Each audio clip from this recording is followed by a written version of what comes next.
కర్నూలు జిల్లాలో జరిగిన వి Kaveri travel bus ప్రమాదం ఘటనపై పోలీసులు దర్యాప్తు చేస్తున్నారు. వి కావేరీ బస్సు డ్రైవర్ లక్ష్మయ్యని అరెస్టు చేశారు. పోలీసుల విచారణలో కీలక అంశాలు వెలుగులోకి వస్తున్నాయి.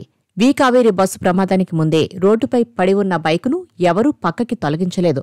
ఆ బైక్ని వి కావేరీ ట్రావెల్ బస్సు తోసుకుంటూ వెళ్లడంతో ప్రమాదం జరిగింది. డివైడర్ పక్కన పడి ఉన్న ఆ బైకును మరో ప్రైవేట్ ట్రావెల్ బస్సు ఢీకొని వెళ్లడం వల్లే బైకు రోడ్డు మధ్యలో పడిపోయిందని పోలీసులు నిర్ధారణకు వచ్చారు. ఆ బస్సు ఎవరిది? దాని వివరాల కోసం సీసీ ఫుటేజీలను పోలీసులు పరిశీలిస్తున్నారు. బస్సు డ్రైవర్ మిర్యాల లక్ష్మయ్య నిర్లక్ష్యం వల్లే ప్రమాదం జరిగిందని అంతా భావించారు.